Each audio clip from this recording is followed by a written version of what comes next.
I'm Angela Crabtree. I've run the sewing classes here and in Halifax and in Brighouse for a number of years. This class has been going for quite a long time and the nature of it's changed over the years. It's a Calderdale Adult Learning class. The centre here at Todmorden is part of the college. There are also centres in Halifax and in Brighouse and in outlying centres as well, but there aren't any sewing classes there. But in some form or another it's been going for as long as I've been teaching, and that's over 20 years.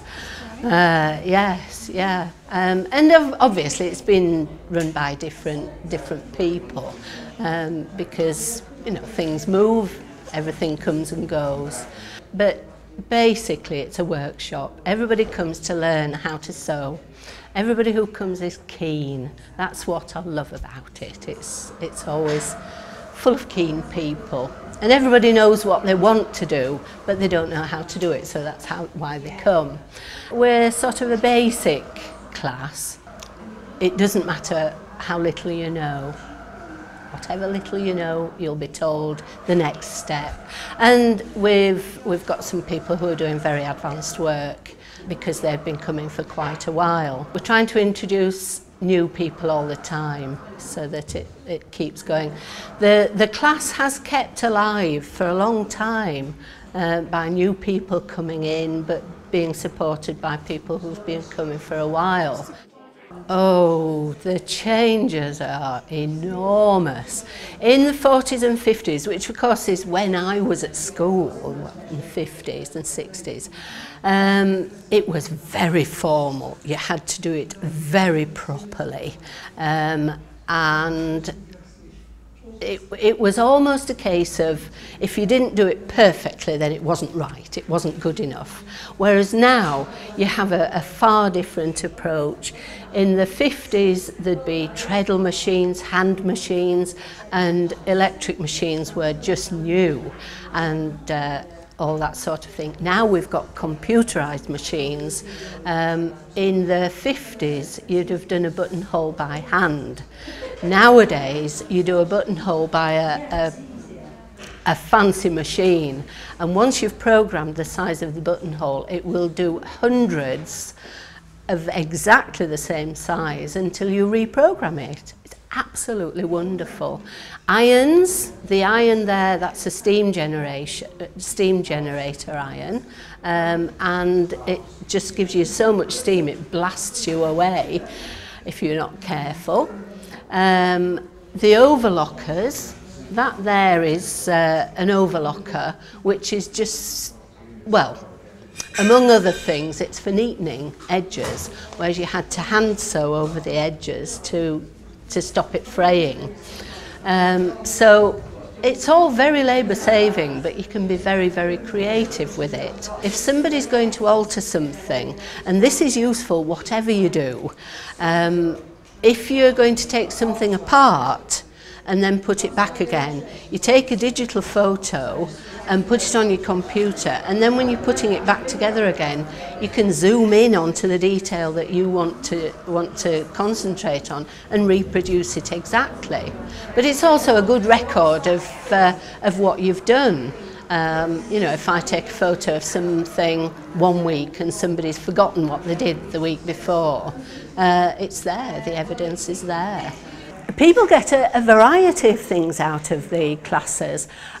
Part of it is that it's a social occasion, although that is by far the least important. I make sure that everybody achieves more in the class than they thought they were capable of doing. But I do that by persuasion, not by saying it isn't good enough. They all have their own agenda. They all know what they want to do. But more often than not, they don't know how to achieve it. So I show them how to achieve what they want to do. If they just want general sewing, I'll take them from basics to wherever they feel like ending up. And they go at their own pace so that there's no pressure on them. Don't like pressure. They're such a nice group that the point of coming into a group is to swap ideas, and everybody does. I mean, somebody's made a pair of trousers that somebody's said, I really like that, could I borrow the pattern? So not only has she borrowed the pattern, she even tried on the original pair of trousers to see whether the pattern would fit. So everybody gets on so well together, but they work hard. I've sewn for nearly 40 years professionally. I've worked as a freelance dressmaker for a long time.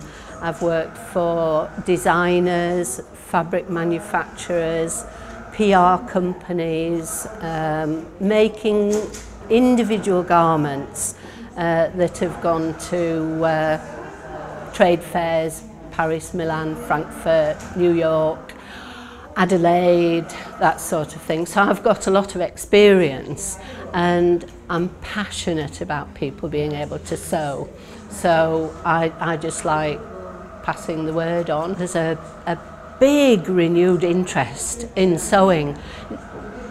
Not necessarily the basic start with a pattern and work through, but the creative and inventive stuff that youngsters want to personalise their clothes. They've done the Matalan. They don't want to do that anymore. They don't want to be the same as everybody else. And they're realising that if they put a lot of effort into something, they'll get something that's individual. Nobody else will see. But they've put the investment in, so they're going to wear it and wear it and wear it. And so, you know, they learn the satisfaction of creating something and the excitement of being in the middle of creating something, and so they carry on.